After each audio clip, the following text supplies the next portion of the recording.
we have the Bungalow Preservation Initiative.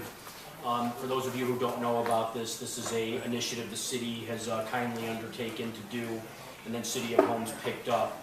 We are trying to get grants for bungalow owners. We're trying to get permit fee waivers, and of course we're doing these seminars, among other things. So that's why you should go to our website and sign up for our email list, because you will learn a lot and a lot of benefits to you. We're very hopeful as bungalow owners.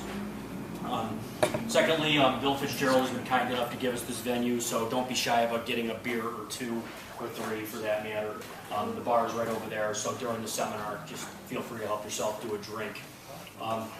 So without further ado, we will introduce John Videkis. He is an excellent window person. I'll just plug him for a second. He did the windows in my house, and he did a great job. They all still actually open without me maintaining them as he asked me to do, so that's pretty good. Right, John? Good, thank you.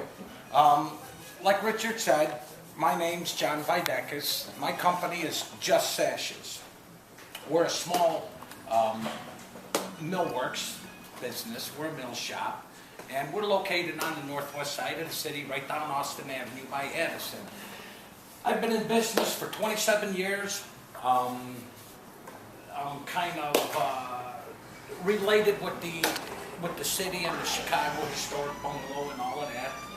Their initiative program and everything, and Trent and Richard were asking me if, they've been talking for a couple of years of getting this started, and which obviously they did. They asked me if I could just come out and give you a presentation on your windows and in the bungalows. Most people here, obviously, I saw own bungalows. Bungalows are good homes, very well built, and they're all unique. Just like the windows, they're all unique also. I brought a sample here. This is a sash, a typical sash in the building. This is the top sash. This is what we make. But bungalows also have different styles of windows. That's where the unique architecture of them comes in. They have your casement windows, type that open like a door and things like that.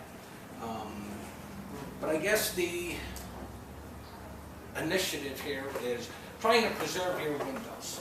Now, when I go out when people ask me to come out and evaluate their windows, what I do is I look at two things. The physical condition of them. If they're not rotted, if there's not any rot or no physical broken pieces, they're very well worth saving. These type of windows, as a whole, the unit, they're very intricate. And what I mean by that is they have a lot of parts there, which in a way is good because it leaves a lot of room for adjustment. Now, as far as you homeowners are concerned, you probably want to listen on how to preserve them. Well, first off, what you want to do is you want to take them out. Okay, take them out of the opening, and basically clean them up. You want to get all of the paint and everything off of them, because with the paint, over the years, people painting them for years and years and years, you have a lot of buildup on them. So it's very good to get them off. Quality-wise, these type of windows are the best because they're solid wood. And what's nice about wood is you can always change the color of it. But basically, like I said, first you want to do is you want to take them out of the opening. And you want to clean up the opening, the jam. That's the part that they all ride in. You want to get all of the caulk, and you want to get all of the paint, and you want to get all of that out because, like I said, it all inhibits the physical operation of them. When you get the sash out, this is the outside of it. You know, it's very important, your glazing around your glass and all of that, it'd be good to change it. The material that they used years ago, the glazing compound and all of that, they make it a little different nowadays. Nowadays, you know, they've changed it maybe about 10 years or so ago. It's more of a synthetic material. It stays pliable over the years. It doesn't dry real hard and crack and break, and you have to change it. It'd be a good suggestion. It's part of the process. What you want to do, let me see. I don't do this for a living, so just bear with me a little bit. Like I said, the whole objective here, when you're restoring your windows, okay, is you want to make them energy efficient. Now, getting back to getting all of the old paint and the build, the finish and all of that build up off, that's a good thing to do, because the whole objective here is you want an airtight opening. Okay. Now, as far as these newer units or windows, like your Pellas, Andersons, and especially vinyl windows, what they do is they've kind of redesigned the window. And what they offer you basically is a simulation of the real McCoy. And they use insulated glass. Now, personally, I'm not a fan of insulated glass. It's heavy, it's expensive, and it doesn't last. And what I mean by it doesn't last is, over the years, glass expands, contracts notoriously with the weather conditions, just like any other material. And eventually what happens is that seal's going to break. Now, once the seal breaks, the insulated unit is not good. It doesn't give you any energy efficiency anymore. The whole technology with insulated glass is the air. It's the air in between the two panes of glass. Glass is a non-insulating material. So where you get your energy efficiency from with the insulated glass is the air in between the two panes of glass. Air is your insulation. The more air space you have, the higher of an energy value you're going to receive. So getting back to your original windows, what you want to do is you want to service, or you want to get your interior windows working properly, and you want them, when they're closed, you want them tight. You don't want the air inside your house to go through the windows into the outside. And compounded with a good storm window, you want to stop the air from the outside coming in. That's where you come in with the glazing and all of that, because glazing, the compound like caulk, it doesn't insulate. But what you're doing is you're preventing the air from moving through the glass and coming through. You want to trap the air. Air, again, is your insulation. It's a science. All of these heating and air conditioning guys know that. That's how they heat and cool buildings.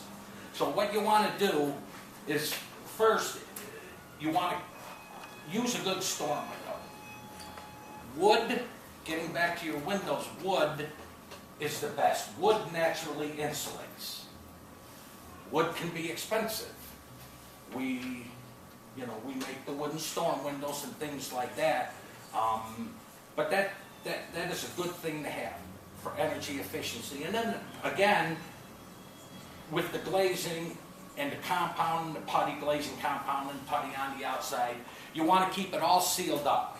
You want to, if you have original wooden storm windows on there, you might think about wanting to clean them up, get the finish off. This, again, especially around the openings, because it's going to prevent the air from coming through. Your interior windows, like your double hung windows or your casement windows, but with the double hung windows, which most houses have, what you want to do when you refurbish them, you want them to work freely, opening and closing.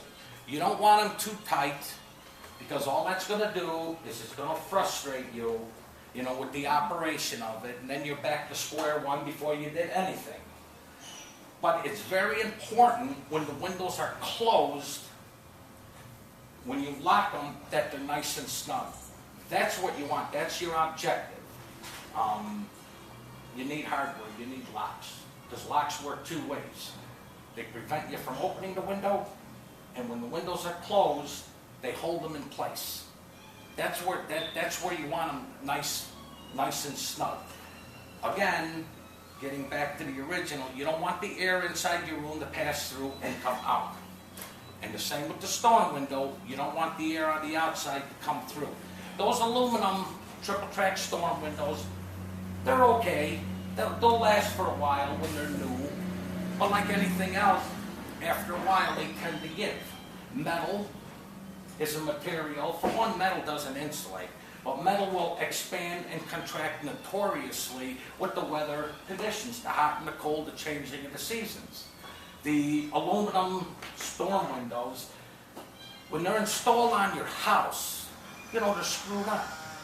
So when your house is moving, expanding and contracting like it does naturally from the weather conditions, what's happening is, it's pulling on that storm window.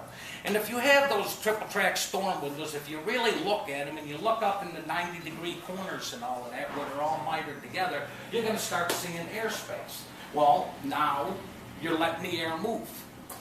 When they're new, again, like I said, everything is nice when it's new, but they will tend to go. The wooden storm windows, when you have them and they're on your building, they're not screwed into your building. They're like a separate, and they'll just pressed against your house. When your house and your window jams and all of that expand and contract, it doesn't pull apart and let air come through. What you're doing when you renovate your windows, service your windows and all of that, what you're doing in reality is you're creating the same technology as insulated glass. You have your storm window, you have your interior windows. You want the interior windows to close tight and be snug. You want your storm window to be snug. And what you're doing, again, hate to sound so repetitive, but you're creating the same technology as the insulated glass. But only you're going to get a higher energy value because you have more airspace in between your interior windows and your storm windows. You have 2 to 3 inches of air versus a 1/4 inch or a 1/2 inch of air in between a piece of insulated glass. So energy-wise, that's going to be the best because windows and doors on your house, it's a hole. It's a hole in the structure. And what you want to do is you want to close that hole up, from the air. You don't want the air to move. That's the whole objective. That's better put. You don't want the air to move or pass through. Then you have the highest efficiency rating that you're going to receive. Now, getting back to our restoration of the windows. What you want to do, again, you want to take them out. It's always easier to work on a window out. You have a clear opening there. You want to get all of the old finish and everything off, down to the bare wood, basically. Then you can start from new. If you look at your windows on your house, like I said, they're very intricate. They have a lot of parts. You could tighten the windows units up. All of the parts, they all kind of tend to fall apart or loosen up. We all do tend to lose our integrity over the years. Well, it works the same way with the houses too. So you want to kind of tighten all of that up. Refinish it, it's going to look nice. As far as your window sash themselves, like I said, first you want to start off, you want to get all of the glazing out the best you can. Get as much of it out as you can. Then what I would suggest doing, when you get the finish off and you get the glazing out, is reglaze it. Before you reglaze it, though, what's good on the existing older sashes, because the wood and it's kind of dried out a little bit, you want to go in the area where the glazing is, and maybe you want to hit it with a primer to kind of seal up the wood there. It'll make the putty stick and last longer. The oils from the putty, the glazing compound, won't absorb into the wood, and it'll last much longer. Then, of course, refinish it. And like I said, when you reinstall them, you want to make sure, tighten up the openings and everything. if you, probably you've never taken the window openings or jambs or anything apart, so you don't know. But if you ever do, you'll see all of the different parts. You'll see all of the, layers of casings and wood upon that actually make the darn thing. And that's what you want to kind of tighten up, close up, seal together, and so forth. When you put the windows back in, when the windows are back in, the check rails, that's the part that you put the lock on. The bottom of the top window, the top of the bottom window. It's very important that they meet evenly when you close them. You may have to, refit the sashes. This is wood. Over the years, they tend to expand and contract, with the weather and the weather conditions. So you might have to trim it a little bit if you're handy, a planer. Maybe a little bit off the sides, a little bit off the top, maybe a little off the bottom if your opening kind of goes trapezoid a little bit. But it's very important that they're even when they're closed. Because if you looked at the profile of them, this is the inside. This is the top sash. These rails here, they have an opposite beveled edge on them. The top and the bottom. That's where you get the seal. When they're closed, it's very important that they stay even, because that beveled edge, when you lock it and pulls it together, that's where you get the seal from. And then, it's just a lot of sweat equity in everything. I don't know. Does anybody have any questions or anything? Yes, Linda? So I just took paint off of one set of windows, and then I went to Benjamin Moore and I said I want oil-based paint because it's exterior, and he said, well, officially we don't make oil-based paint for exterior anymore. There is an option, but they're not as good as the old oil-based paints, and so I guess the paint that is actually oil-based is alkaloid for metal. Oil-based could always be used, he said, on wood and metal, and now officially they can't sell it for wood, so it's labeled for metal. Have you any experience with these new oil-based paints? Do you think that? Well, no. I kind of, even from years before, I kind of stayed away from oil-based. Some people like oil-based paint. I don't. It's hard to work, kind of hard to work with, and it's too much body or substance or texture when it dries. It actually gives you material on whatever you're painting. But latex paint is good. I've always used Benjamin Moore. Benjamin Moore is an excellent product to use. It's a little pricey, but it's real good. But you see, when you're painting, like your windows or anything else in your house, when it comes to painting, the important thing is the prep work. You have to get all of the old off. I was doing a job one time years ago down on Lakeshore Drive. We were servicing all of the windows in the, it was a condo. It's an older house, but a lot of them are older building, apartment building, they're all turned into condos. Well, we were working away and all of that, and the customer, the guy, he was a French guy. And he was telling me, just out of nowhere, he goes, here in America, he says, Americans don't paint right. And I said, well, what do you mean they don't paint right? He goes, in France, he says, what they do is, when they paint, they take everything off, all of the old finish down to the bare wood. He said, that's the proper way of doing it. Then they'll do their sanding, a little bit of priming, and then they'll put the new paint on. That is very important with your finishes in paint, especially with the sashes, because these take a long time to paint. So when you do the prep work, you want to do it right. And then he went on to say, he goes, but here in America, he said, all everybody does is they do a little bit of scraping, and then they touch here and there with primer, and then they paint all over, and he says, oh, it's terrible, paint doesn't like. And that's the truth. The trick to painting is you want to take it all the way down.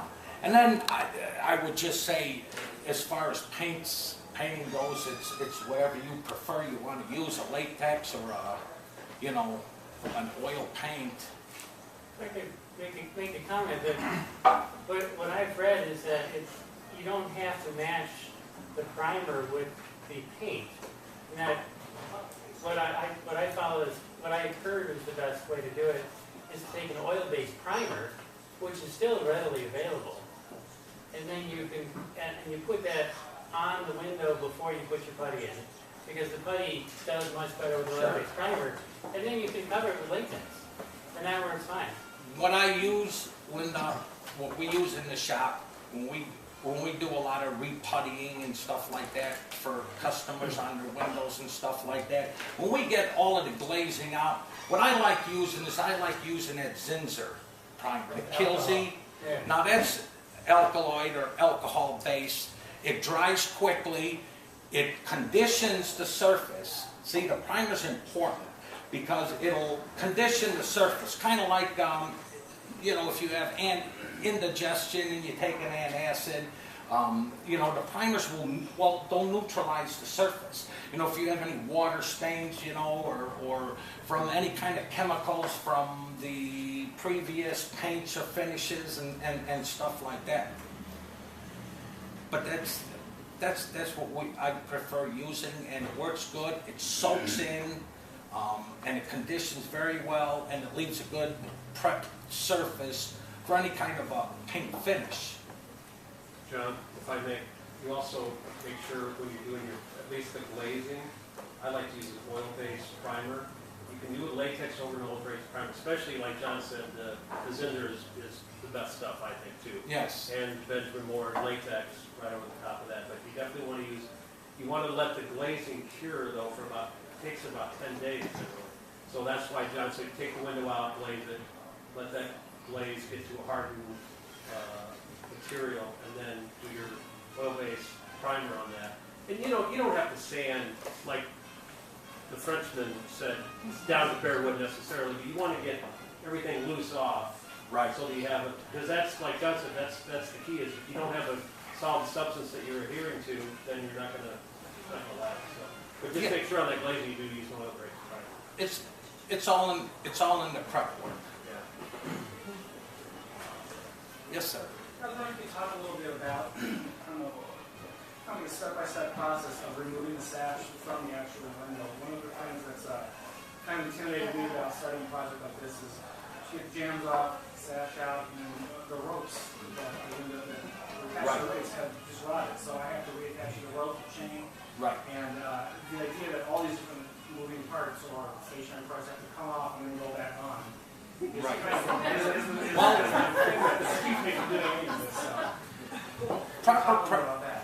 Proper way of doing it in preservation, okay? You want to save as much of the existing as you can. With the double hung windows, what you want to do is, of course, remove them. So you will have to take the, they call it the window stop. That's that molding on the left and right side, and it runs across the top of the window opening. That prevents the bottom window from coming out. The next step would be the parting stop. The parting stop is that little piece of wood, it's about a 1/2 inch by 3/4, and it runs in between the top and bottom window. After you remove the bottom window, you'll come into another molding. That historically or architecturally, it's an insignificant piece of wood. I wouldn't even bother saving it, because most of the time it'll break when you take it out. From the years and the years of the paint and the build up, and people, homeowners, no offense, but they've made attempts to over the years to do what you're trying to do, and they get frustrated. They'll start putting the piece back, and they'll be putting nails in it. So don't even worry about that. That's readily available stuff. You could go to Home Depot. You could buy it. You want to get that part out. Then once you get that part out, then you have the top sash to contend with. Now the top sash, again, could be painted and caulked in from over the years. A lot of times you'll notice with your windows, when they're closed, existing, the check rails don't meet. A lot of that is most likely due to when the top window was working and it was painted for one of the last times when it was operating and the paint wasn't dry, and they close it and it's not closed all of the way. Then you'll have the separation where the top and the bottom window, you'll see they don't meet over there, which getting back originally, it's very important that they do. So then you have to take that top window out. You got to be careful with it because you got the pulleys up there. The pulley is in the slot right here. You know, a lot of times if that window is painted while it's up, you're not going to be, it's just not going to come out, because if you try to remove it, those pulleys aren't going to prevent it. So you're going to have to just kind of finesse it out. Go on the outside. If you got the bottom window out, you don't even have to go outside. You can do it from the inside. Take a little flat bar. And what you want to do is you want to go around the exterior perimeter and just kind of, you know, give it a few taps with a hammer and crack that paint line. And then it's just a matter of just working the window until it finally comes down. Past the pulley, of course, is my point. And then you could remove it. But then you'll see what I was originally talking about, all of the paint buildup and all that. You want to get it all out. Because these windows, these type of windows, they work mechanically, wood on wood. People have asked me over the years, well, what about, weather stripping? You know, these type of windows are not designed to be weather stripped. Like I said originally, what you want is when they're closed, you want them to meet, put the lock on it, it'll pull them together, and when they're closed, you want them nice and snug. That's what you want. When you unlock them and you open them, you want them to go nice and smooth. It doesn't matter if they rattle or not. It's, loose when they're operating. That's fine. You don't want them to be tight, and you don't want to have to be, manhandling them, opening and closing them, because you're just defeating the whole purpose of what you did. But that's what you want to do. And then once they're out, then you could restring them. You can chain or rope. When we service windows, we use chain. Chain doesn't break. The problem with the rope, the material, it's mainly cotton. And over the years, it dries out. Just from the heat and the cold, the hot and the cold, from your heating in the wintertime, cool in the summertime. And if your windows aren't working, you're going to be opening and closing them. When you open and close them, that rope running through the pulley acts as an abrasive, and it just keeps gnawing down at the rope. If you ever seen, the broken ropes in double hung windows, you ever notice that, no matter where or what house, there's always that much of the rope hanging on the window. That's because that's the main stress point, of the pull. You could use the rope, but I would suggest and prefer to use the chain, because the chain won't break. The original window, when it was made back in the day, was it obviously rope? It all depends on the mill and the contractor building the house and the mill shop that he ordered, that they ordered the windows from. When I started this business 27 years ago, there were dozens of small little mill shops just like mine in and around the Chicagoland, and everybody made sash and doors. But now they're all gone. A lot of that is because the trade, they were all family businesses, and a lot of times when the last heir of the family didn't want the business no more, they just closed it down. Most of these type of windows and everything, this design came from Europe. When they started building this country, This country's only, what, 220 years, 30 years? It seems like a long time, but actually it's not. I mean, Europe, these countries over there are a couple thousand years old compared to here. This whole trade came here from Europe. They were all families and family businesses who were doing this. They kept it in the family. And when the families died out or the last one didn't want it anymore, they just closed the mill shop. Years ago, we were doing a lot of the mill work for a lot of these mills that were still in business, like Millman's, Charlie Holmeyer, all of those. But they're all gone. Nobody knows how to do it.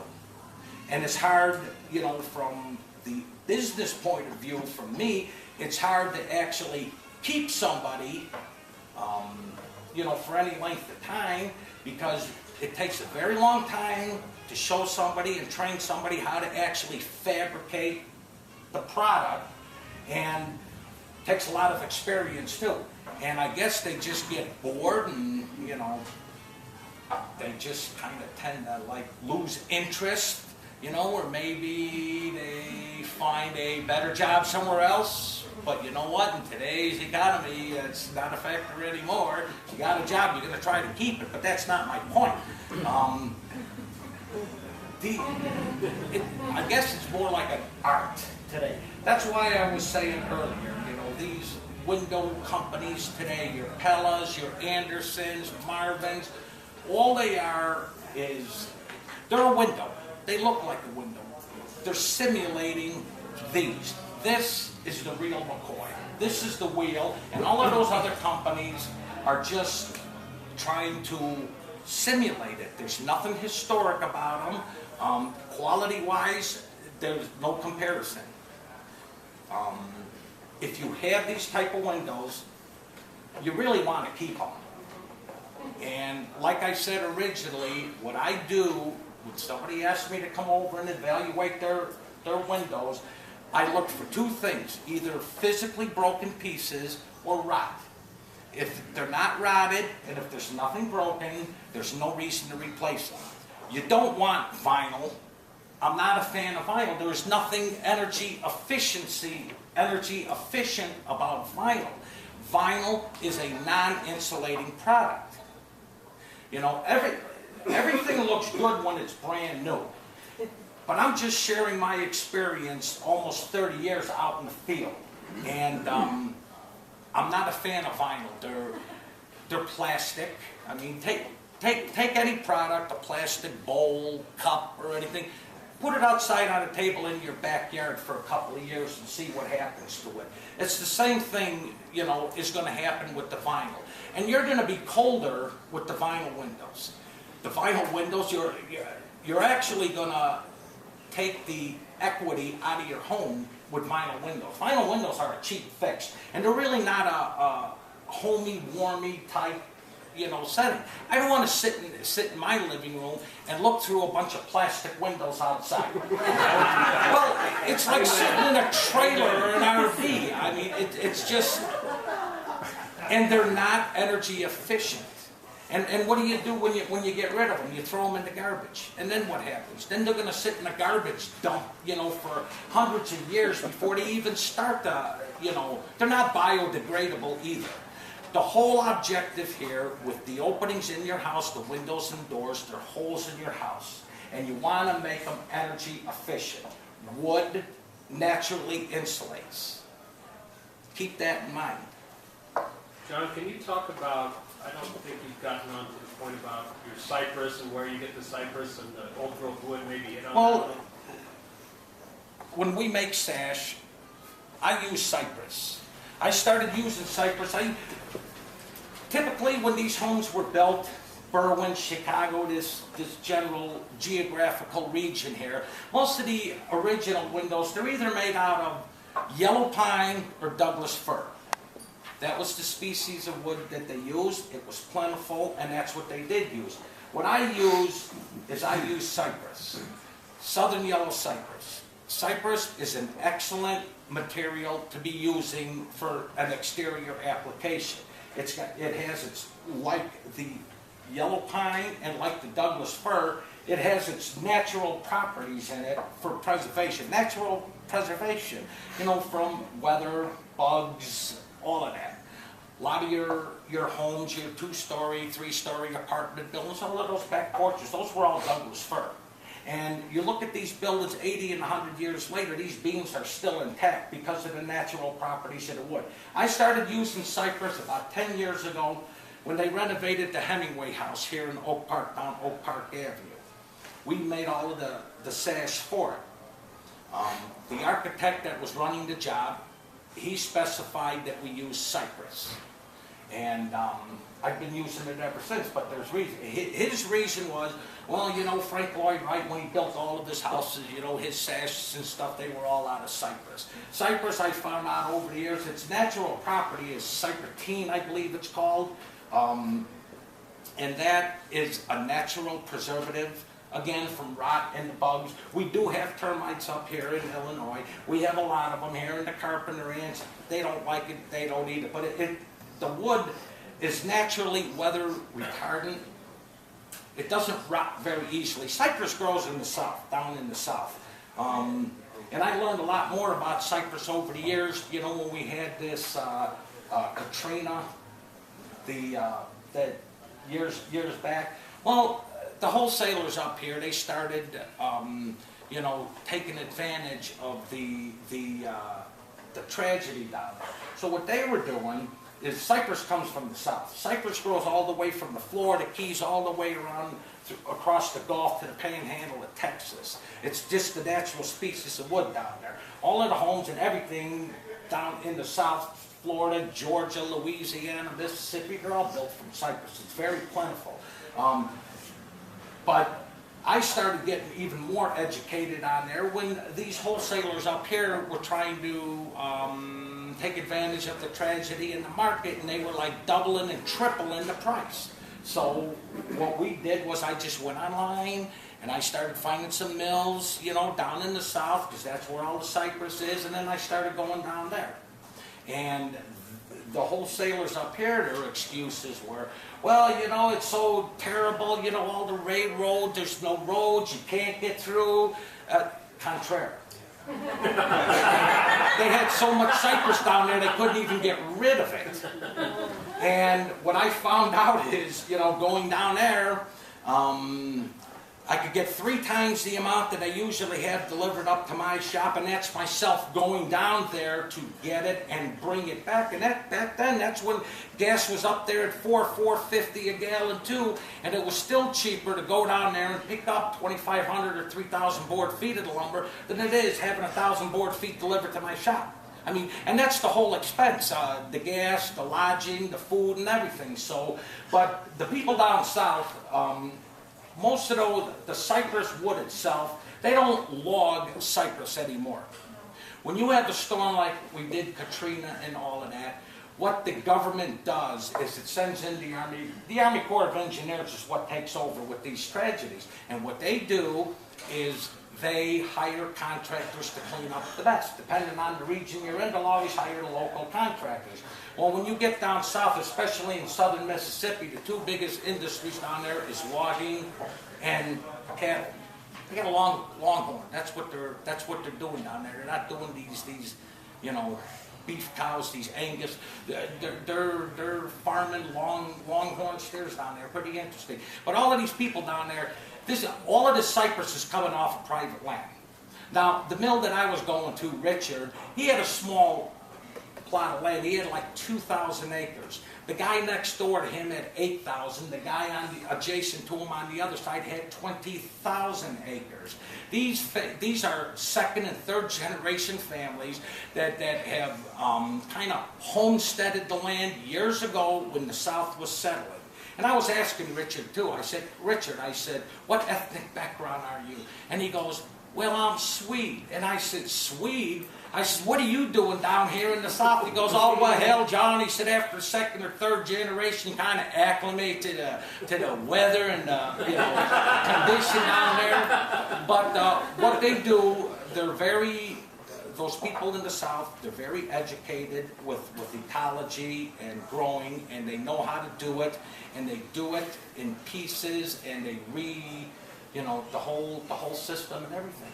And so it's not like, you know, we're using a species of wood that maybe you shouldn't, but there's a lot of cypress down south, and most of it comes off private land, and this is all old growth too. And if you look at this sash, you know, you can see all the tight wood grain.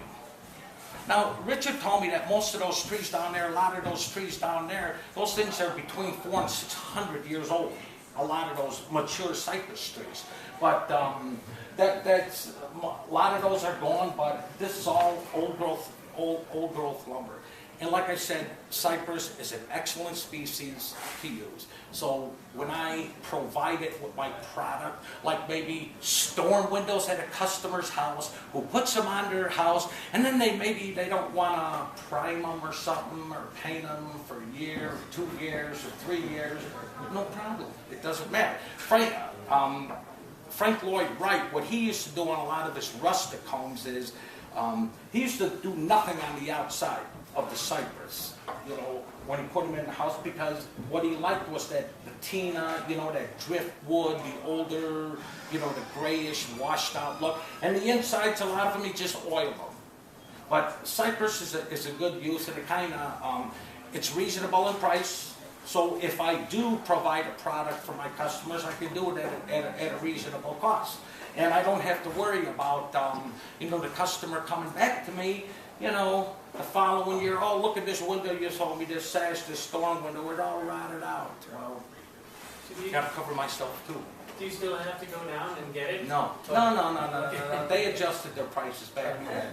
That's fine. Is there a source around here where I could buy cypress wood? I'm considering making my own storm windows for the front of my house. Right. And I have some carpentry skills, but I'm wondering where you get the wood. I don't know. I get it from the wholesaler. And my lumber is rough sawn. I'm sure you could too. I mean, if you have the equipment. I have access to a planer and a jointer. Yeah. Owl? That's already milled. He's going to pay a fortune for They that. have milled stuff. They do have cypress at Owl. Yeah, they do. You're going to pay a fortune for that. I mean, you could, I don't know if these places will sell individual like that, you know, they only sell the businesses, you know, like Rayner and Rin Scott and you know, Yeah, I know. call them and ask them if they'll sell you a couple of more. Relatively small. Yeah. Yes, sir. So I have all the original windows, but the storm windows are all vinyl. My attic's filled with the old wooden storm windows. So should I take those, take out the vinyl storm windows, and put up the old ones? Yeah, what ones? Now, is there anything I have to do to those? What, the old ones? Yeah. Well, you probably want to just clean them up a little bit, give them you know, a fresh paint job. But what I would suggest doing first is fitting them. You know, all your window openings, though they may be the same size, so to speak, they're not, because those wooden storm windows, they're kind of mitered to the individual opening. So you got 3 or 4 storm windows, they're all 32 by, say, 64. If you don't put them in the right opening, they're not going to fit because they're kind of tailored to that opening. You know, when you get into the metal, the triple track storm windows and stuff like that, they're a 1/4 inch shorter in width. You know, they have this expander pad you put on the bottom so you can adjust the height up to 1 inch. And, you know, you can kind of move them around, you know, to get one to the opening and then screw them on. But with the wood storm windows, you want it to be snug. You know, when you put that thing in, you want to, like, feel the air compression when you're, that's a good fit. But you don't want them so tight to where you're going to need a mallet, a rubber mallet to pound on them to take them out. You see what I'm saying? But I would clean them up, clean your opening up. You know, when you take those old storm windows off, get all of that caulk and paint out of there, because all of that stuff, because don't forget the window is sitting against your surface. And with all of that caulk and paint and build up, you know, it's going to be keeping it off the building. You're not going to get a good seal, in my suggestion. Clean all of that off and then fit them first. Make sure you got, they'll fit in the opening, they're gonna fit snug, you got them in the right opening, and then you could clean up the storm windows, hang them up and give them a fresh coat of paint. But, yeah. Question, kind of back to the sash chain. Is there any mystery or trick to measuring that, or how they attach or anything? As far as, Measuring them, like replacing the rope with the chain, like how do they attach in the window and making sure those measurements? well, they're on the weight. It's like a counterweight system, kind of, like the old cuckoo clocks, What you want to do is attach it to the weight. When it comes over where the pulley is, right about the bottom of the pulley, where that screw is, the bottom configuration of the pulley, because you got 2 screws in the pulley, the top and the bottom. Bring the chain about ½ inch to 1 inch of the rope past the bottom of the pulley. That'll work good for you. And then attach it, to the sash, and that should. How does that attach to the sash? A screw or? Well, if you use rope, you could just tie a knot, Oh, and you could just kind of tap it in there with a hammer or something. A lot of times too, after that, you could take a brad nail and go right in this area through the rope. And even when I use chain and I use the ring, I have these little neat 1-inch screws, like a drywall screw, a wood screw, and I'll still go through a link in the chain too. Because I don't want anybody calling me back, because, that ring or the knot could work its way out. So you get a ring then to attach the chain that goes in there? If you use the chain, there's a ring. Okay. If you're using rope, just tie a knot. And then just kind of, tap it in there, but still use a little brad nail through the rope, because you don't want that to come out. And it may come out from you up and down with the window, and then you're gonna, oh no, you're gonna take everything apart to go right back to it again. Yes, sir. Have you ever found a source for the old hemp ropes that they used in the 19th century? Have Not I the ever cotton found- ropes, but the hemp ropes. The hemp. Hemp, yeah. I had some in my house that Oh, did you? are still there. That's There- good There's a stuff. three twine twist to it. Yeah, Very interesting rope design. like Navy But uses that I to couldn't carry find it. stuff. Yeah, they ships. do. Yeah, That's I true. know, Right. because it won't rot in the water. Yes, sir. You mentioned rod earlier. Can you talk a little bit more about what to do when you have that problem? When you have what? Rod. Rot? Rod. Well, if it's bad, you could repair it. You could bring it over to the shop. I'm not trying to sell you anything. You can bring it over to the shop and we can mill you a new piece and put it on. Otherwise, what you want to do with rot is like cancer or rust on metal. If you want to cure it, you have to get it out, take it out altogether. And if the rot is too bad, just replace the rail or get a new sash. So are you saying that you go so far as to replace a piece of the sash if it's rotted, to break it apart? Yeah, but a lot of times you can't, because if, when you get into the 90-degree corners, a lot of times, if the rail, it's usually the horizontal rails, and a lot of them are on the top sashes too, because over the years, these buildings never had storm windows. People didn't care about energy efficiency back then. They just wanted to keep the water out when it rained, Energy efficiency was not an issue back then. Most homes and buildings, when they were built, storm windows were an option. Today, when you buy a new house, it's totally different house, it's totally different construction. They're all putting in windows with the insulated glass, and they'll give you a half screen, but just get a new new sash. That's what I would suggest. Yes, sir. You talked about retaining the old historic wavy glass. Mm-hmm. Have you talked about that already? No, but what would you like to know? If you got it, a lot of people like it. A lot of people don't. I've replaced a lot of sash in houses before where the people don't like it. It's too distorted looking and stuff like that. I collect it, but I use it for my repairs for my customers, because there is a distinctive look. If you were to take new glass especially with windows that are adjacent to each other, or if you have divided lights and you have to replace a piece of glass. If you put in regular glass, you know, the newer glass, and they have the existing glass in there, you're going to notice it looking through.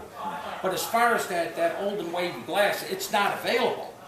I mean, there are some companies that says, well, we reproduce it.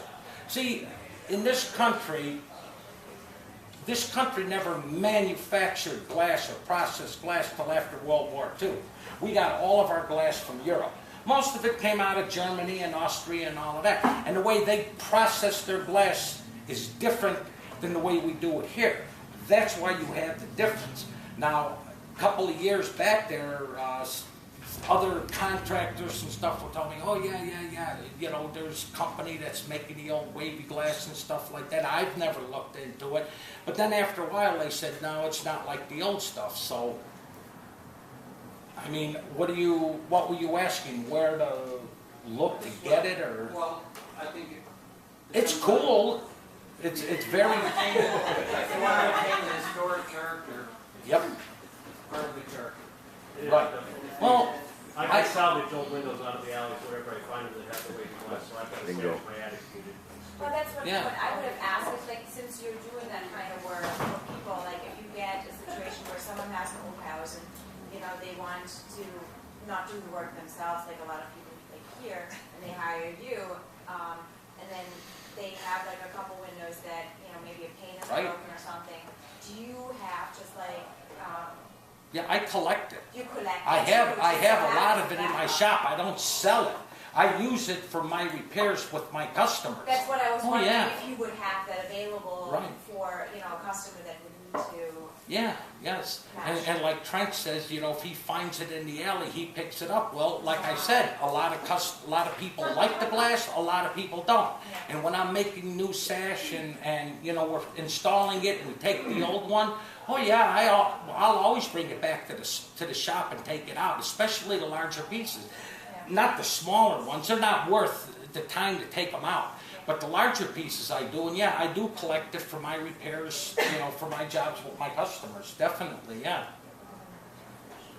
John, speaking of glass, is there also like the opposite spectrum, like a tinted type of glass you can use? Like some of us who have east and west facing bungalows have a real hard time with sun damage in the living room. Well, those sorts of things. They make the low E glass. I'd say maybe about 10 years now, the glass companies came out with a hard form of the film that they put on the glass that gives you low E, you know, for low energy to protect UV rays from coming in and damaging everything. It's not historic. In the thermal or insulated glass, you can't say thermal pane, that's trademark. Insulated glass, they use a soft gel. That's what they've always used. It lasts much longer. You'll get about 15 years out of it in an insulated unit if the unit doesn't break in the interim. But on the single glass, they do make it a hard form gel. The only problem with that is you kind of have to be careful when you clean it. You don't want to use a abrasive type of a sponge or anything. You don't want to use a razor blade because you'll peel it right off. You just want to use a soft rag, or Windex and stuff is good like that, but the hard gel form just doesn't last as long, but it is available. But as far as historic and renovation, it's not really. I don't know. You guys are more into the historic that way with the specifics of it. I know because, well, I work with the city, the Illinois Preservation Historical. You know, they got offices downtown and in Springfield. They'll allow insulated glass. They're not, you know, too warm with that. They don't, with the low E, they'll allow it, but they're not a fan of it. You know, that's whatever the guidelines are for the districts you're working in. I do a lot of work in Evanston and up on the North Shore and all of those building departments and the historical societies. They all know me. Been dealing with them for years. I'm pretty familiar, but when it comes to the glass, with the low E glass, you know, it's tinted. It's about 8%, 10%, about 8% difference in color, texture, tone. If you were to have, if you looked at a piece, it wouldn't look, it'll look like it's clear. But if you put it up to a translucent piece of glass, you're going to notice there's a tint on it. And you notice it more when the sun is actually hitting the glass. You'll see that reflection. It'll look like you have a pair of sunglasses on. Inside the house looking out, you'll never notice it, but outside looking in, you will, and that's where the, you know, technical point of, you know, the preservation and all of that. But if you're not historic that way, where, you know, my experience dealing with the historical societies and stuff like that, you know, people fill out their paperwork and, you know, they get approved, you know, they get grants and energy and all of that. And there's certain criteria that they have to follow, you know, so. But I'll sell you anything you want, put it in. I did the film on mine, it was awful. Yeah. Oh, well, I just took that's, it out. that, yeah, that, Tinted what you did, black. now, you don't want that. How about a shade? Yeah, just do the shade is the cheapest. You talked a little bit about the finish for the outside. What would be the correct finish on the inside as far as stain and lacquer? Well, that's all your preference. Okay. Usually when they built the buildings, you know, they all used a dark, you know, a dark stain and all of that. Just keep in mind, if you're going to refinish the wood and you're going to stain and varnish it, stain will color it, but stain enhances or magnifies the wood grain, okay? And the finish that you put on there, the higher the gloss of the finish, it's going to magnify it even more. But that is just a matter of choice, whatever you like. If you want to go old, you know, they all use like dark oaks, black walnuts, mahoganies, I you still know. have a lot of the original finish, but it's kind of got, looks kind of like a boogered up just from the years of the varnish. Right, it's the varnish that's doing that. Yeah. The chemicals that you have today, you know, you're with your polyurethanes, you know, that's like a hard plastic, you know, it's. Would that have been shellac? It colors over the years, yeah, that's just its natural. So if you want to, you know, rejuvenate that color, would you have to strip it completely, or would you put shellac over it and then do another stain? Because If you're going to strip the wood down to the bare wood, then you could use whatever you want. If you're trying to match something that's already existing, you're going to have to play with it. Now, a couple of years ago, when I redecorated my living room and dining room and stuff like that, you know, when it came to the sashes, of course, I just made new. I could do that economically, you know, and that's the business I'm in. The casing and everything around the windows and everything, originally, it was oak. Am I going to strip it? No. Everybody should try it one time, and then you'll see exactly. But I have a mill shop. So what I did was I took it off, out, you know, garbage it went, and I just milled new. But it was oak.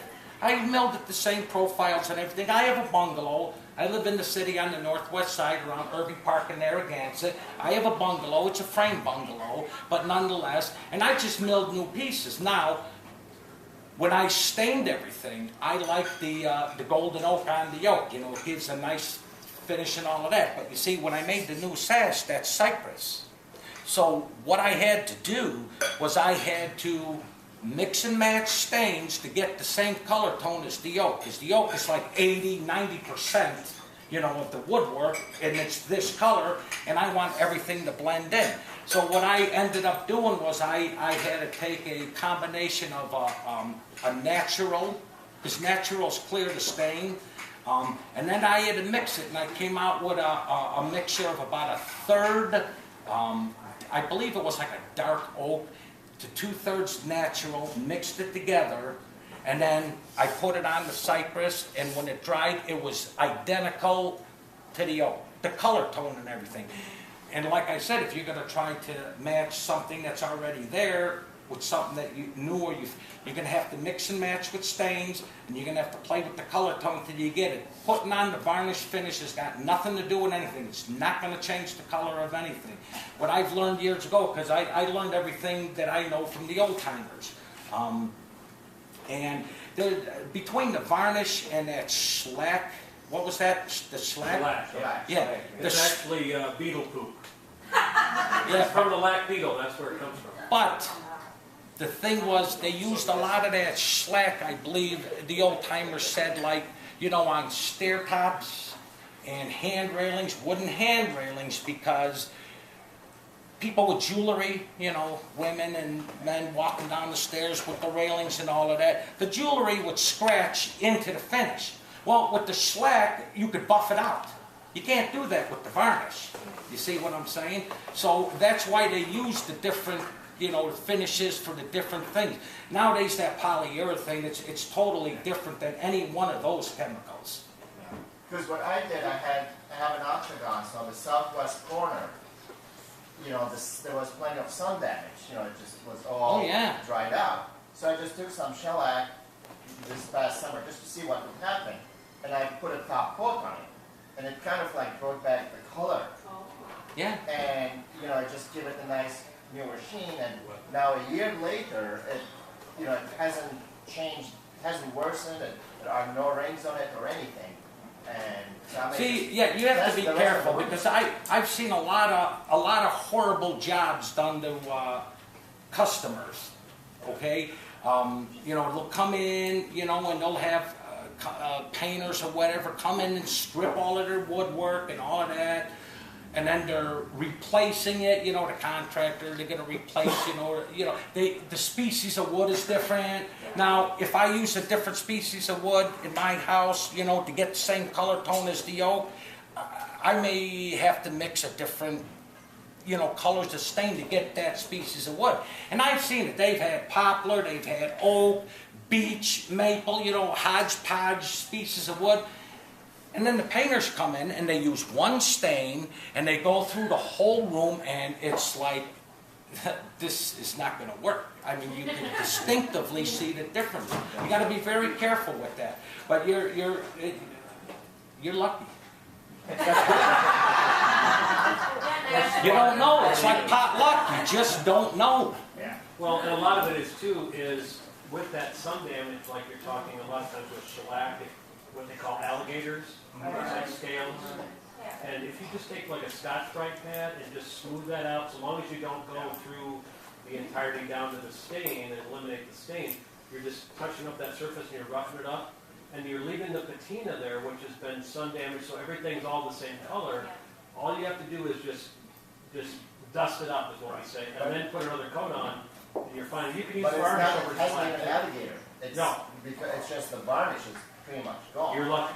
So Yeah, it's you're just like, you know, more thing. Yeah. You gotta be very careful. Every project is unique in its own way. You know, it's that way for a reason. You cannot. There's not a common, you know, thing to do. You just gotta be careful. A lot of customers, you know, when I make them new sash or mill them some wood out of cypress and stuff, you know, and I tell them the same thing, you know, and then I just bring them samples.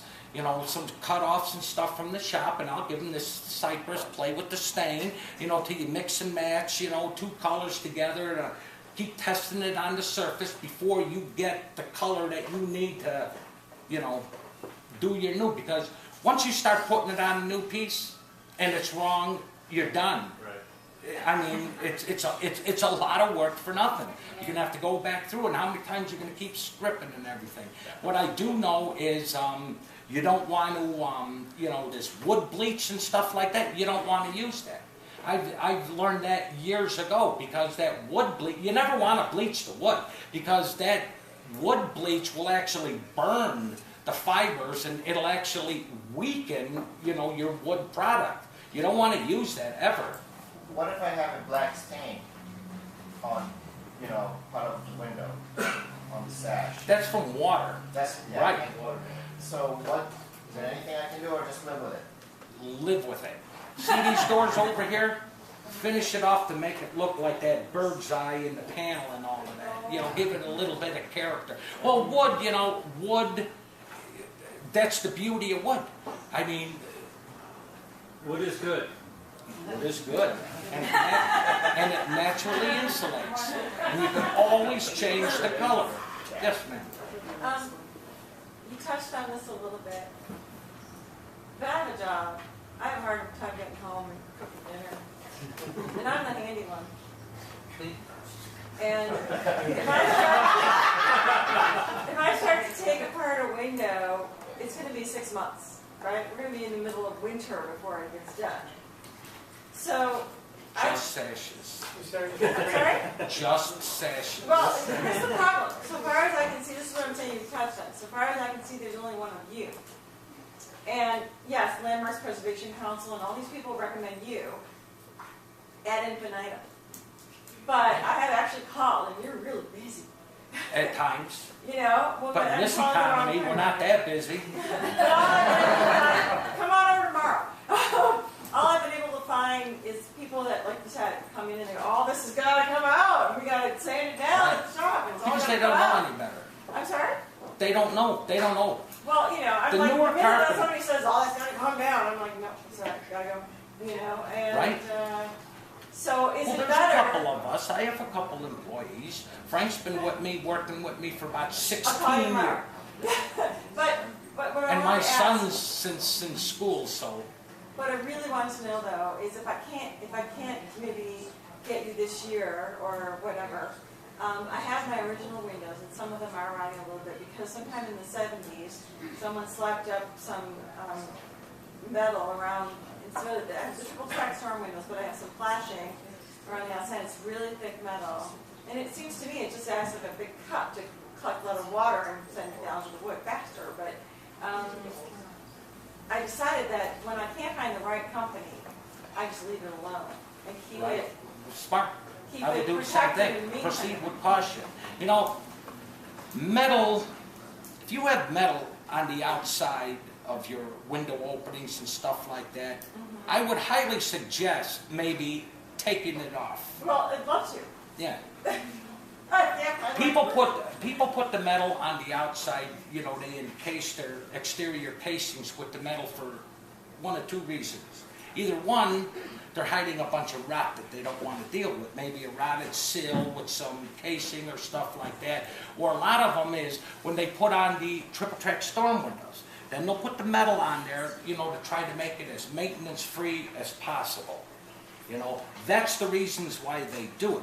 But if you leave it on, what happens is you build up all of that condensation and everything throughout the years, especially on hot days. The sun does not have to be shining on the metal surface.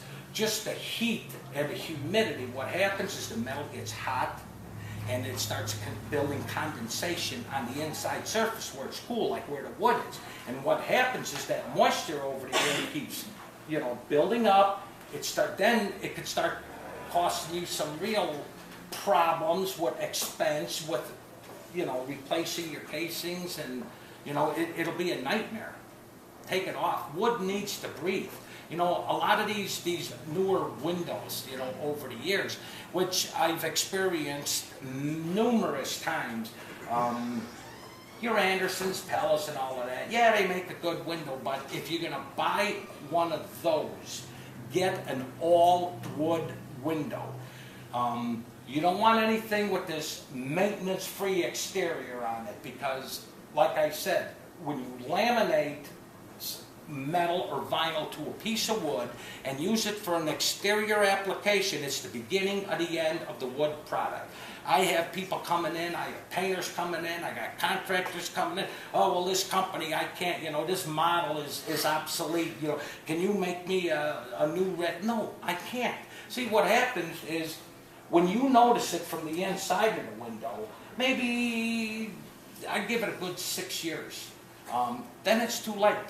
See, outside of the component of the sun and the heat and the condensation building up. What happens is with those maintenance-free exteriors, when they're laminated on the product like the window, and they actually touch the glass, well, before it's put together, the company usually puts some type of a sealant, in between the glass and that exterior, the maintenance-free exterior. Well, after a couple of years from the expansion and the contraction of you got the wood, you got the glass, you got the metal all working against each other, and then the actual sealant itself just fails. And I'm only talking just a hairline crack, maybe the thickness of a human hair. Then what actually happens is when it does rain, or the snow melt that's on the glass, and it starts dripping down into that 90-degree corner there between the glass and your maintenance-free exterior, the water gets behind it. But those things are cladded up so tight they can't breathe. Wood needs to breathe. And what happens is that moisture sits in there and it starts rotting on the wood. And the time you see it on the inside, it's too late. It's already rotted, and those windows are not cheap. They're very expensive. I'm not knocking those companies. All I'm saying is if you're going to use, well, for one, those companies are geared more for new construction.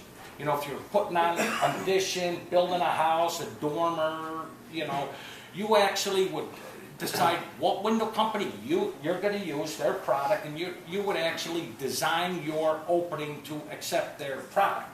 When you have an existing house, then you're in trouble, because those are production companies. They have their sizes, and they're not going to make 4 or 5 or 6 windows, outside of the sizes that they're making.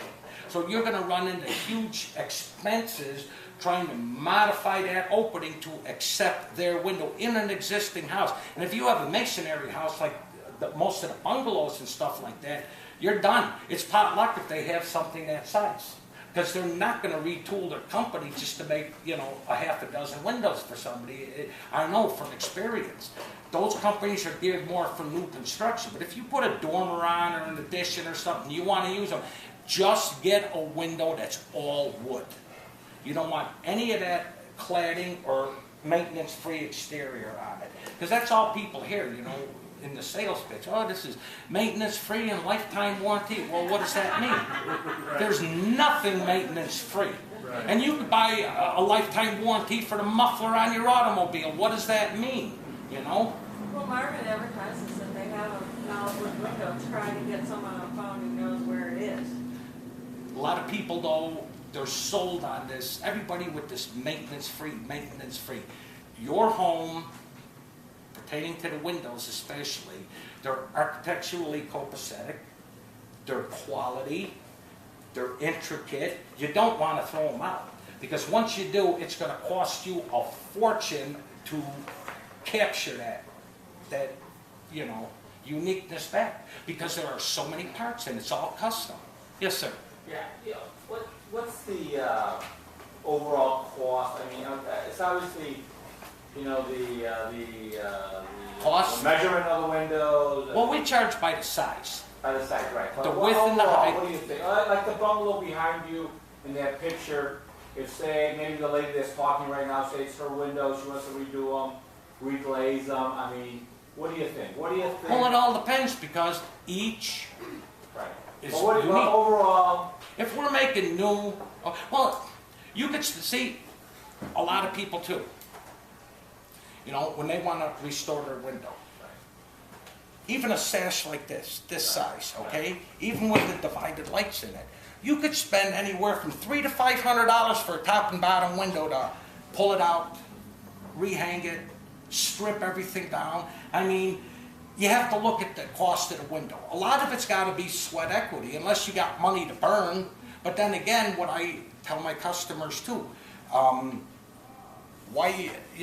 you got to be careful how much money you're going to spend on it, because why would you throw $300 into a window to strip it down and restore it when we could build you a new one for $100? I mean, you got to be careful with it. And each job, each window, they're all different. They're all unique. You're gonna stripping it down. I mean, sweat equity. You know, it's all different. I don't know, sight unseen.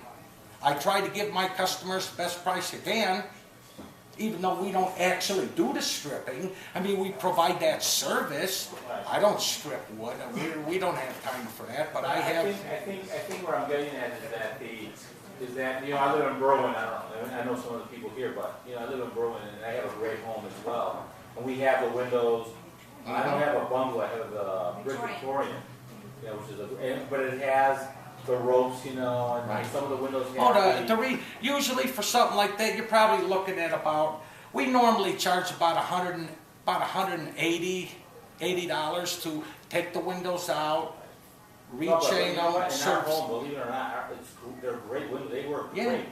Now there's some windows in the second floor that need to be probably need to talk to you because it needs to be, redone or refurbished, and the ropes are off, and they're right. The ropes are very thin because their ropes are not metal. And some of the windows do have a metal chain versus the ropes. I guess they were redone. Who knows what happened? But I just think that to keep the integrity of the home, which I'm trying to do, at least in my case.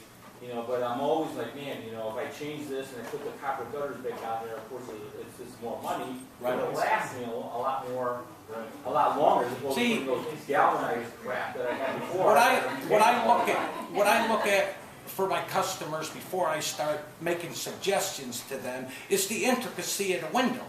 And like I said, they're all different. If you just have a plain window, a one light window, I wouldn't, unless you're going to do it yourself. I wouldn't spend that much money on it, when you could build a new one, even without any divided lights. You could spend $85 or $100 just to strip it down. And I mean, we could build you a new one for $75. I mean, but when you start getting into the intricacy, the divided lights and the architectural of it, that can get pricey. Then you might want to consider just stripping it down. Because you might get charged $100 to strip it down, but you don't want to rebuild a new one because with all of the, intricate, divided lights and all of that, you could spend $250 to build a new one, if not more. You see what I'm saying? Oh yeah, I think we're all unique, but I just think that I'm always struggling with, and I don't know about everybody else here, that whenever I redo something in the home, which I've done over the last 20-something years that we've been there, is that I always want to keep the character of the house within the time period that it's in. See, but it's always like finding, if it's new, we'll find the time period that it meshes into the existing, or God forbid, because I've had some people actually tell me, oh, you get rid of your windows and just put these pane, whatever, gas windows. Like, are you crazy? Are you nuts, See, yeah, they say that. Give me the windows and I'll put them in my house. See, a lot of times over the years, I've struggled with customers because they don't understand. A lot of people, are just under the assumption that, oh, well, what's taking you so long? Well, for one, every window is different. That's what keeps me so intrigued in the business. Every job is custom. It's even on my advertisement, custom sash made to order. They're all different sizes. They're all different shapes, stock sizes, intricacy, all of that. There's nothing, it's not like you could just go to the lumberyard, buy some dimensional lumber, cut it a couple of times on the table. So it doesn't work like that, and some jobs take longer than others. When you get into these radius, windows and stuff like that, that takes a long time. It's just a lot of time. And that's where I have struggles with a lot of customers because what's taking you so long? Go try making a round cabinet if you're a cabinet maker. I mean, Yes, sir. A question about one of the big draws for the aluminum storms is that you've got your screen and your storm right there. You don't have to go outside, like especially on the second floor, to get your ladder to take down your storm. See, I'm glad you brought that up because we do design a storm window where we have removable inserts in them. It's a wood storm window, just like the old time, divided light, horizontal, 2 light, top or bottom, or both, where you could exchange the storm with a screen, and you do it from the inside, and you could keep your storm on all year round. They're awesome, I have those. Yeah, I have John made those. Okay, I'll place an order. Work really well. No, it's very convenient. I mean, you could still take the storm window off. We attach it just like anything. You can always take it off anytime you want, but you don't have to. How much is one of those? Well, again, we charge by the size. We're a mill shop. The width plus, you know, yes. You make the sashes. Do you also make the packets, the whole window with the packets, the weight Yeah, we've packets done and that. everything? If somebody would Sure. do a remodeling job Well, in yeah. addition? Well, even over there at the Hemingway house, we made the complete unit when they did that, but only the architect didn't want the top windows to work, so we didn't put any So you did pull. the second package. Yeah, we done a beautiful job. What year was that when the county was burning in '04? The county downtown on Washington Street, remember that fire? That year, right at that time, we were doing a job out in Harvey.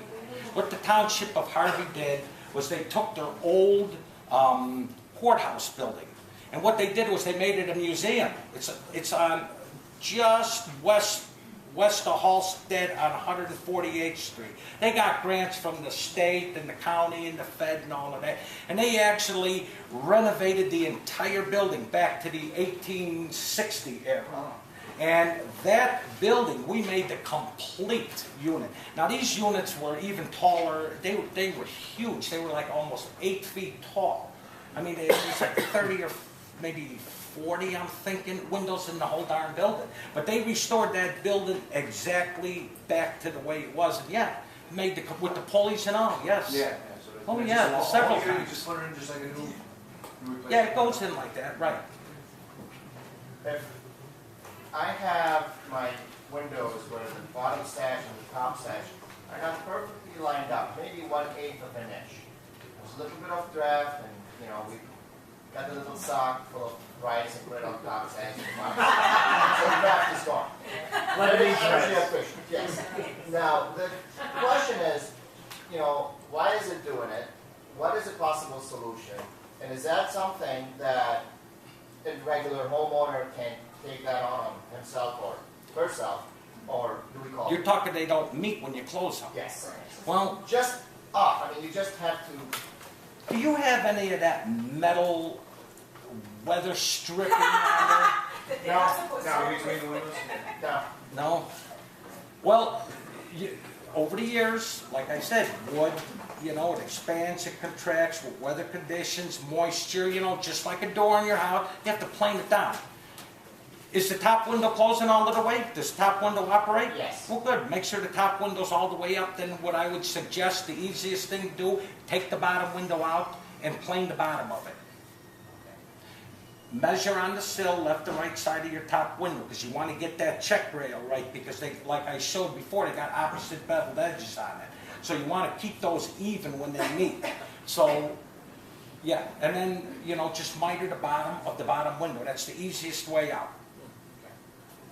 Quickly, what about that metal weather stripping? I talked to you about this. My house had, some of the windows had it, some of them didn't. I took my kitchen windows out and tried to put it back in. And after about an hour, I just tore it out. Frustrating, isn't it? Yeah, I just, Well, it was ridiculous. It wouldn't- everybody thinks, So what is or it, it's all original? referred to as weather stripping. It's not weather stripping. Technically, they're sash glides. And the company's still in business. They're in Cicero if you need the They pieces. wanna frustrate Now, themselves more. depending on the contractor who built the house and the mill that he used to fabricate the units, they had those put in because they probably, when they built the house, it was probably costed about $5 more to build it with those sash glides in than maybe $15 for a storm window. And they're sash glides because on the edges of the sashes you got a slot, okay? And these attach to the left and right sides of the jamb. And the window actually sits in there. Now, originally they were like wind stops. So when the wind's blowing against your building, you know, the wind doesn't work its way around and in. And they're technically sash glides because the sash is gliding in them. They're not weather stripping, they're metal. I don't like them because over the years, you know, if windows are painted shut and stuff, you're going to have a hell of a time trying to get a window out with that. The condensation builds up because those are made, you know, with zinc. Zinc's got a lot of tin in there, which attracts a lot of moisture, and that little slot in the side of the sash acts like a sponge, and over the years, you know, and then that slot will close, and then they're really tight to open and close. Unfortunately, if you have them in your window, you have to keep them in there because your windows are built to that, you know, with those sash Be a little more narrow. They are. They're about 1/4 to 3/8 of an inch in width too short. A lot of people over the years, you know, they'll try to restring their windows. They get aggravated like you do. They'll rip one of them out or both of them out, and then when they put the window back in, you have a lot of this. You have to put them back in if you have, because the window will not be wide enough. Yeah, that's what happened in my kitchen. So And that, yeah, and a lot of times when you close them, they have one on the bottom sill, and over the years, those things, the lip bends a little bit, then the bottom window doesn't close all of the way. They're kind of aggravating. Get a good storm window, then you can take them off. But then in your case, you know, left and right, yeah. When I do jobs and they have them in there, if I'm building new sash, I'll just make the sash accordingly and just take them out altogether. That's the best way to do it. Anybody have any other questions? Yes, My sir. windows have a different kind of like a metal. Yeah, there's a couple of styles in there. It's like a fold. Yeah, It's yeah. inside the It's truck. on that part and stop in between the That's top. something I'm Very unpopular. kind of And stuck with though, right? yeah. And they seem to work okay for the most part. Well, you could, can you get at it and clean that metal up? You know, in order to get the window out, okay, the top window, you have to bring it all the way down to the sill. And then, you know, it'll disconnect from there.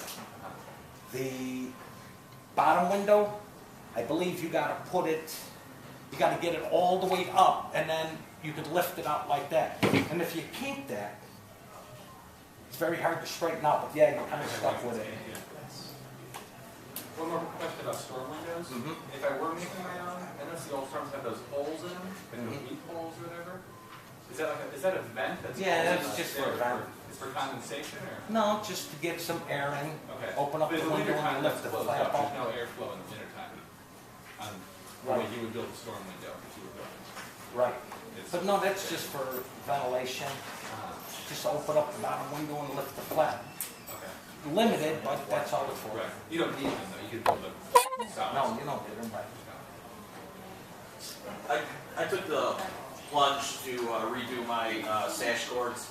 I got the stops out, the party stops. I pulled both top and bottom sashes out after removing 9 layers of paint and everything else.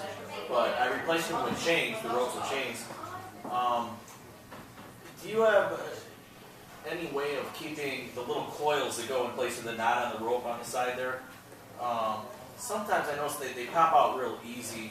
They don't Oh, sit in right, the that's rope. what I You was put like a saying nail earlier. I forgot on who this. it was, but if you use the rope, you tie a knot, and then you put a brad nail. When you use okay. when you use the chain, Yeah. even I do, I still put the ring in there, but it could work its way out. Yeah. But I have I use like a 1-inch, like a drywall screw, and I go right through one of the links in the chain, right above the loop, just to keep that in there, so it doesn't work its way out. Excellent. Okay, that's what I was wondering. Yeah, that works out great.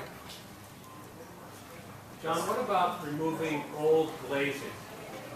What's the best way to do that? Very carefully. We use heat. The heat gun? Well, we use a little propane. You know, like the plumbers use to solder Don't you copper end up pipes together. cracking the glass a lot? You got to be very careful. It's a technique, and you have to break a lot of glass till you get it down pat. Chemical strippers really don't do much for the putty. They really don't. It doesn't soften it up to any point to where it'll just flake off like wood for paint or anything, but you just got to be very careful. You could use a heat gun, but the propane is what I use. Propane works better? Yeah, you know those little tanks, you can get them for $3. Keep it on the wood side more then? Is that? Keep it more on the wood side, right? And get the putty out before you take the paint off, because the paint will act as a great shield from burning your wood. But yeah, just soften it up. You just got to time it just right. Otherwise, you will break the glass, right? It's a technique, like a, I'm trying to save that wavy glass. cut the sash. Well, that's what I do. I just cut the corners to the sash, and then we pull it apart. You know, when I make a new sash and I'm trying to salvage the glass, just cut the sash. Yeah. You're not going to use But it. if you're trying to save the whole frame and everything, and just, get the... Well, right. If you're just salvaging the glass, cut the sash and then pull it apart. Right. That's the But best if way you're to trying do to it. salvage the whole sash with the glass and Well, then replace you're the gonna- putty in sections coming off, but other sections are still Right. there. It's like cemented in. Right. Yes. I mean, figure, my windows are 93 years old. And I don't know if they've been probably not reglazed in that time. No, usually not. The painters and That glaze is hung in there for 93 years and you can't get it out of there very easily. Heat. Heat'll do it. Just try to just be careful. Keep touching it, and it's 50-50. Patience. You can somewhat protect the glass with a putty knife. Yeah. Put a putty knife above the glass, and Right. then you heat it. Right. And Heat sink, yeah. It's all in the technique, right? I have my windows, the finish on the inside and everything's fine, but paint on the outside is bad. So do you still want to take Sure you do. the glazing and everything off? Sure. For the efficiency, yeah. You could use a heat gun or one of those little torches and just go slow and be careful. You'll get the hang of it. Hopefully before the glass gets broken. When you have your sashes out completely and you're refinishing them, sanding them down, and everything, do you paint the entire thing, or do you try and, like where it meets the parting stop, you try and leave it bare there at all, and so it doesn't rub up against it, or? Were you talking on the sash? Yeah, like when you're repainting a sash that you have out before you put it back up,